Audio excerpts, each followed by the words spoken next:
दोस्तों नमस्कार। मेरे इस कहानी के चैनल पर आपका बहुत बहुत स्वागत है। आज की कहानी का विषय है नई दुल्हन। कहानी मज़ेदार है, ध्यान से सुनिए। मेरा नाम अशोक है।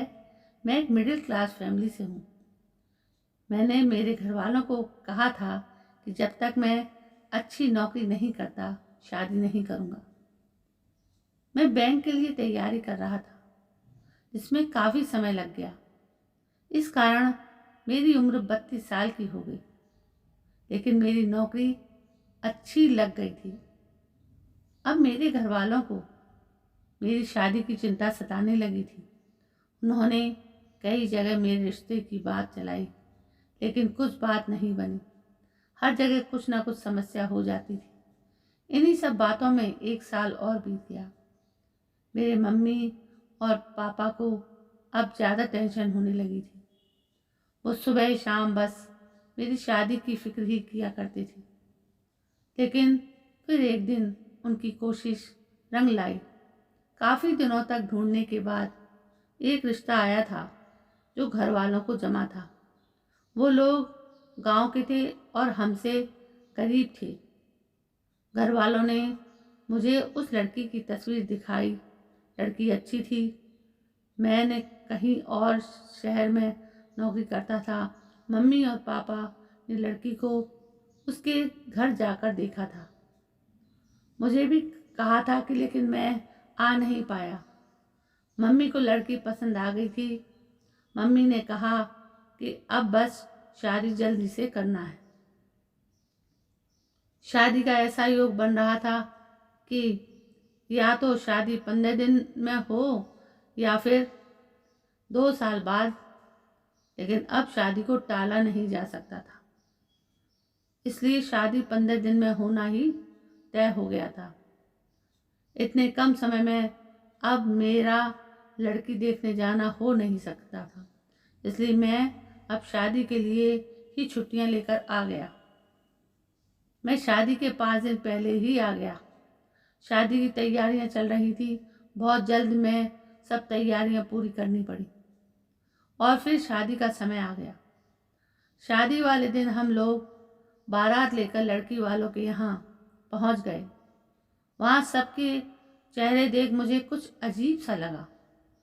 मुझे एक छोटे कमरे में ठहराया गया। मैंने पापा से पूछा, पापा यहाँ सब ठीक है ना? पापा बोले, सब ठीक है। शादी गांव की थी। फेरों के समय भी लड़की ने अपना मुंह घूंघट से ढका हुआ था। शादी के बाद विदाई होकर हम सब लोग अपने घर आ गए।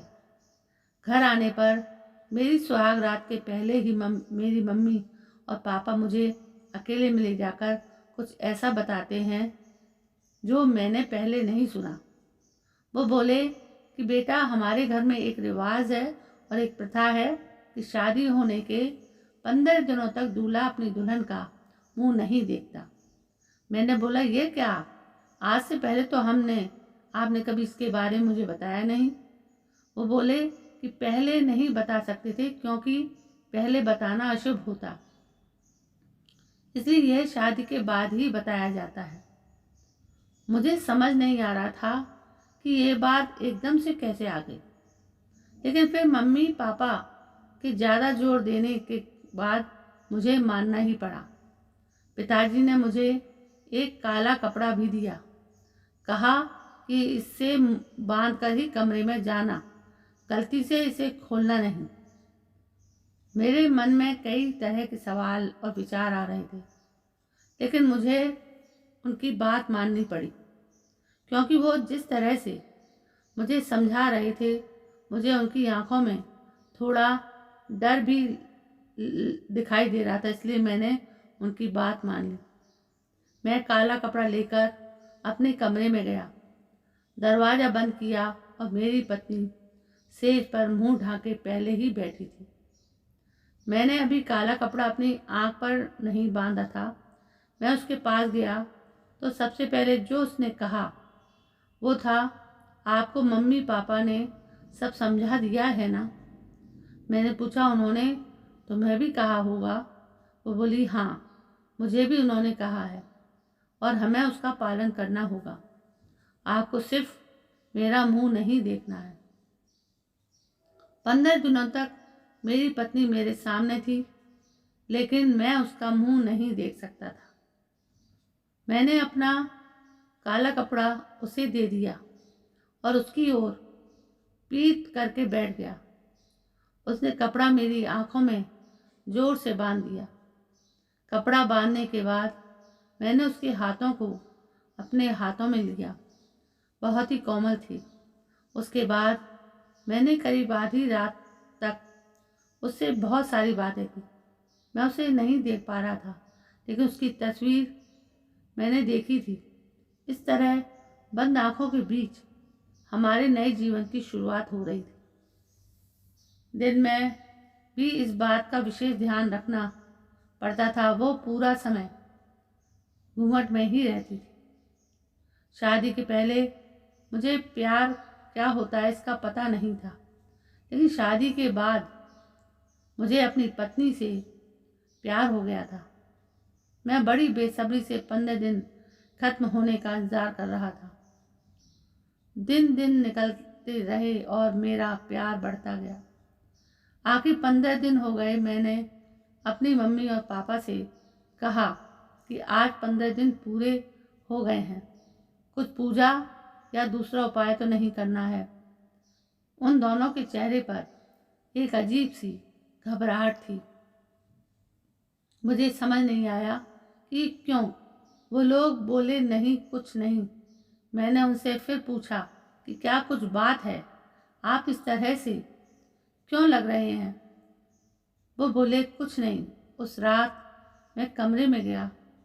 अब मेरे हाथ में काला कपड़ा नहीं था। मेरी पत्नी आज भी घूंघट ओढ़े बैठी थी। मैंने जाते ही उसे कहा कि आज ये घूंघट क्यों। मेरी पत्नी मुझे कहती है कि मैं आपसे कुछ सवाल पूछना चाहती हूँ। मैंने बोला पूछो। वो बोली आप मुझसे कितना प्यार करते हैं। मैंने बोला कि 15 दिनों में तुम्हें पता नहीं चला। उसने कहा कि इतने दिनों तक आपने मुझे देखा नहीं था। अब सोचो कि आपको ऐसा कुछ देखने को मिल जाए जो आपने सोचा भी नहीं था, तो भी आप मुझसे उतना ही प्यार करोगे या नहीं। मुझे उसकी यह बात समझ नहीं आई। मैंने कहा कि तुम ये क्या बात कर रही हो, मैं तुमसे प्यार करूँगा, तुम मेरी पत्नी हो। वो चुप हो गई। फिर आखिरकार मैंने वो किया जो मैं करना चाह रहा था। मैंने उसका घूंघट उठाया और घूंघट उठाते ही जब मैंने उसकी शक्ल देखी तो मुझे यकीन नहीं हुआ। यह वो लड़की नहीं थी जिसकी मुझे तस्वीर दिखाई गई। यह तो कोई और है। मैंने उससे पूछा कौन हो तुम। वो बोली मेरी आवाज़ तो आप जानते हैं, मैं वही हूँ आपकी पत्नी। मैंने आवाज़ लगाकर अपनी मम्मी और पापा को बुलाया। मेरी आवाज़ सुनकर वो कमरे में आए। मैंने बोला अच्छा, तो यह सब नाटक आपने इसलिए किया। ये लड़की कौन है। आपने मुझे तस्वीर तो किसी और की दिखाई थी। उनके चेहरे पर घबराहट थी। मेरी माँ बोली बेटा, हम इसी बात से डर रहे थे। बड़ी मुश्किलों से हमने तेरे लिए रिश्ता ढूंढा था। वो लड़की इसकी बड़ी बहन थी। शादी के 2 दिन पहले वो घर से चली गई। वो तुझसे शादी नहीं करना चाहती थी। ये लोग फिर शादी से मना करने लगे, लेकिन हमने इसके पिता पर दबाव डाला था और धमकाया भी था। पहचान बताई तो उन्होंने दबाव में उसकी 2 साल छोटी बहन से तेरी शादी करवा दी।